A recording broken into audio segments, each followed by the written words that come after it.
How to know if profitable ang ROAS na nakukuha mo sa Shopee Ads. Marami sa atin nag-run ng Shopee Ads almost every single day. Hindi nila alam kung yung ROAS ba na nakukuha nila is profitable or nalulugi lang sila. And as a result, ang nangyayari, hindi nila alam kung kailangan bang i-off, i-scale, or i-optimize yung mga nag-run na ads. At dahil dyan, hindi nag-grow ang store nila. Kaya kung nag-run ka ng Shopee Ads, pero hindi mo alam kung kumikita ka pa ba or nalulugi ka na, this video is for you. I'll show you if profitable ka ba sa ads mo, and more importantly, ano yung mga crucial na metric na kailangan mong binabantayan lagi aside from ROAS. Tuturuan ko kayo para malaman ninyo kung ilang percent pa ng profit margin nyo ang kinakain ng ads nyo. More importantly, bibigyan ko kayo ng step-by-step roadmap kung saan ilalatag ko at tuturuan ko kayo kung paano mag-scale, mag-optimize, and mag-adjust to maximize profitability. Pag pinanood mo tong video na to, lahat ng guesswork, lahat ng hula matatanggal. And you will not be using ads blindly anymore. And bibigyan ko pa kayo ng bonus. Somewhere in this video, bibigay ko sa inyo ang ROAS and profitability calculator na ginagamit ko sa mga businesses ko. Sobrang bilis lang ito gamitin. Kailangan mo lang i-fill up yung mga numbers mo like profit margin, current ROAS, and ilalabas niya kung magkano ang kinakain ng ads mo sa profit mo. And honestly, kapag ginamit mo tong tool na to, it's gonna save you months of time and thousands of pesos on campaigns that are not effective. Okay? Ready na kayo? Let's dive right in. First, we have to first determine if profitable ba ang mga ads mo. Because kapag nag-ads ka pero hindi mo alam ang profit margin mo, sobrang useless lang. And most of the time, nasasayang lang. And yung ROAS na nakikita mo, walang kwenta yan kapag hindi mo alam ang margin mo. Kaya step 1 pa lang sa video na to, dapat klaro ka na kung magkano ba talaga ang profit margin mo. Now, let me give you an example kung bakit sobrang importante nito. So sabihin na natin na ang average profit margin mo ay 55%.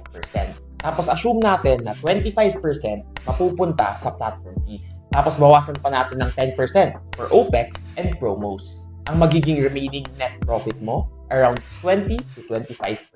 Ngayon, for step 2, kailangan mo namang alamin kung ilang percent ng profit margin mo ang napupunta sa ads. At dito papasok ang kagandahan ng ROAS calculator na ibibigay ko sa inyo mamaya. Pero explain ko muna sa inyo, paano ba natin malalaman kung ilang percent ang kinakain ng ads mo sa margin mo? The formula is actually quite simple.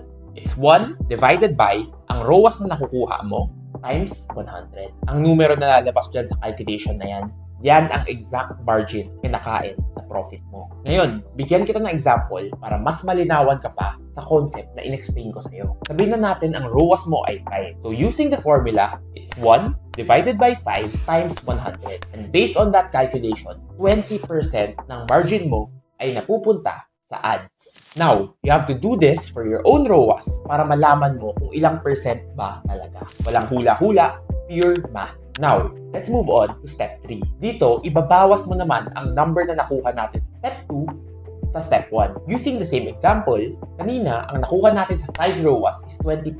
Kailangan, ibawas mo yung 20% na yun sa profit margin mo na natitira kanina after fees, which is 25%.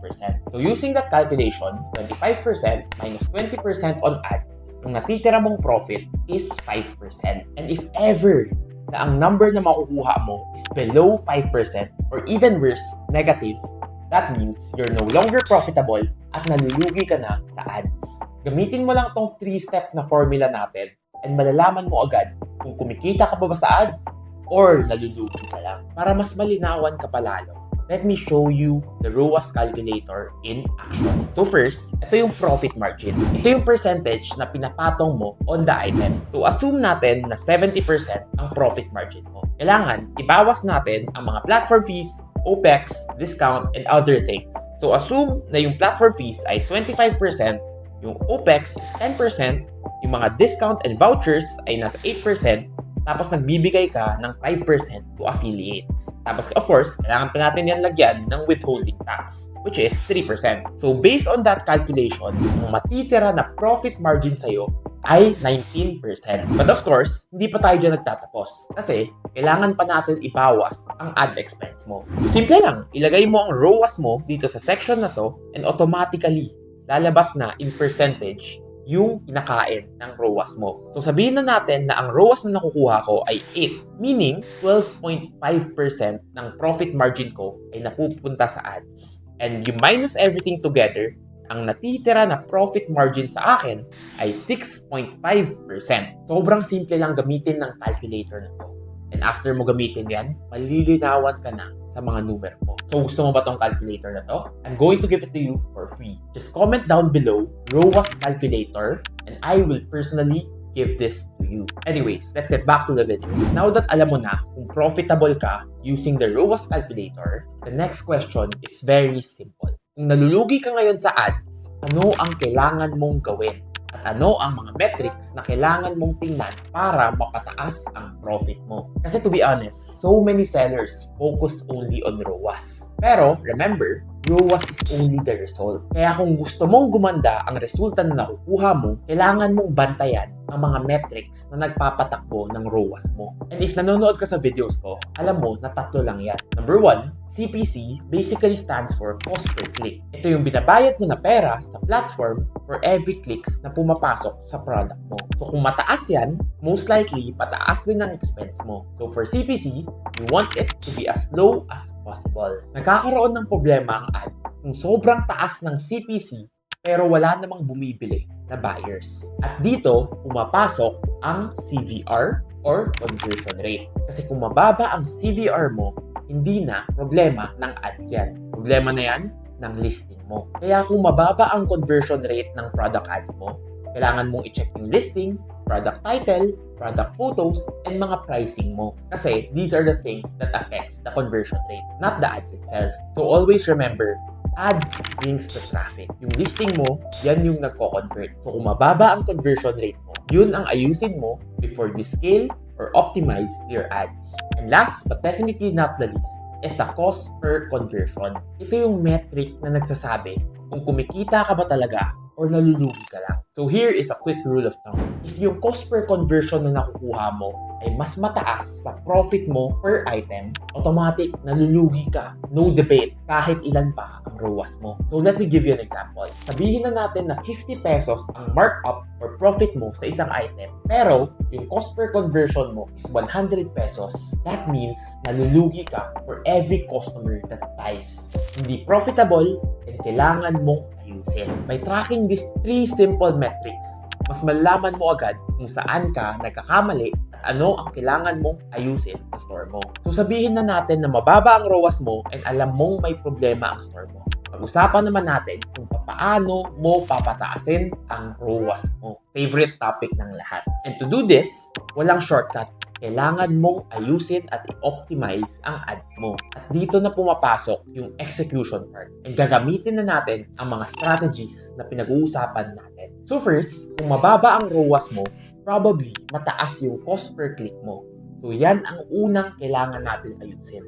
Because that is a ROAS killer. Kahit maraming nakiklik at mataas ang impression mo, kung masyadong mataas ang cost per click mo, malulugi ka lang kasi nasusunog ang budget mo. So kung nag-audit ka na ng ads mo, kailangan mong bantayan ang cost per click ng mga ads mo. So kung may ads ka na sobrang taas ng cost per click, the way for you to fix this, first, kailangan mong taasan ang target ROAS mo, kailangan mong babaan ang budget mo by 40 to 50%.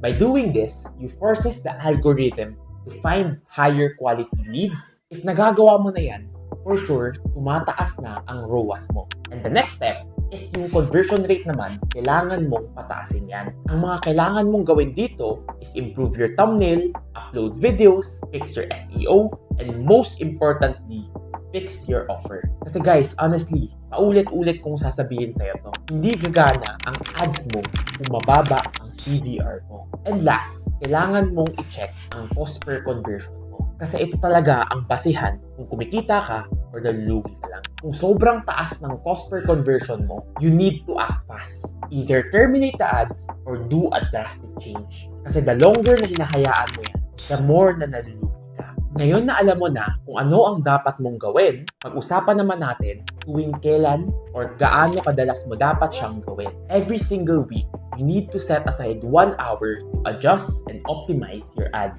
Sobrang liit na investment lang yan sa oras. Pero yung resulta, sobrang laki. Sa 1 hour na yan, ang Ang kailangan mong gawin is to check your CPC para kung alam mong mataas ang CPC mo or cost per click, kailangan mong i-adjust or i-turn off. And tuwing may nakikita kang listing na maganda ang performance, you need to increase the budget. And after that, tuwing may nakikita ka na mababang conversion rate, you need to tweak your listings. And lastly, every single week, kailangan mong ibangga ang ROAS na nakukuha mo sa profit margin mo. By doing these simple steps and simple strategies consistently, you can keep your ad profitable and efficient. Do this every week, one day of adjusting, and I promise you, magiging sobrang optimized ng ads mo and magiging sobrang profitable. Once your ads are already profitable, it's time to scale it strategically. So paano mo nga ba dapat ito gagawin? Step 1, you need to slowly increase the daily budget your high-performing ad by 20 to 30% every 2 to 3 days. Tapos kailangan mong bantayan every single day kung nauubos ba yung budget na sinet mo and kung profitable ka pa rin ba. Profitable ka pa rin at hindi nauubos yung budget, you have to lower your target ROAS by 1 or 2. By doing this, mas maraming traffic ang papasok sa store mo and hindi ganun kalaki ang ibababa ng margins mo. And lastly, you have to compound. So what do I mean? You have to do this again and again and again every single week. Adjustment. Every single day, monitoring. To ensure that nakakapag-scale up ka and nananatili kang profitable. Kasi believe me, I've seen so many sellers, pinaghirapan nila ma-optimize yung ads nila. Tapos pagdating sa scaling, either hindi na sila nakakapag-scale or sobrang bilis ng scaling nila. Which results in nababalik sila sa ad-optimized na ads. Pero kung magagawa mo to ng maayos, it creates a powerful flywheel effect which can generate into more traffic, then more conversion, and more traffic ulit. That is how stores are scaled. So ulitin ko, more traffic, more adjustment, more optimization para mas lalong dumami ang traffic, tataas ang profit, and the scaling goes crazy. Remember guys the goal of Shopee Ads ay hindi lang sales. Sobrang daming sellers make the mistake of focusing only on the number of orders or how high the ROAS is. But the real purpose of ad is to drive traffic into your store, protect your profit margin, and scale it into 8 figures. Kapag na-optimize mo yan for traffic, conversion, and profit, susunod ang sales. I promise you. So remember, always focus on your metrics and know your numbers. Consistently monitor and tweak your campaigns to ensure that hindi ka nalulugi, walang budget na nasasayang, and you are profitable and scaling effectively. Kapag nagawa mo to, profitability and scaling stops being a goal and starts being a reality for you. Once na magawa mo yun, hindi na sugal ang ads, but rather, it's a strategic engine that drives growth for your store. So if you like this video, be sure to subscribe for more actionable strategies like this. I also want you to comment ROAS sa comment section at pipili ako ng isang lucky winner na bibigyan ko ng free store ads analysis. And as always, keep learning, keep growing, and I'll see you in the next video.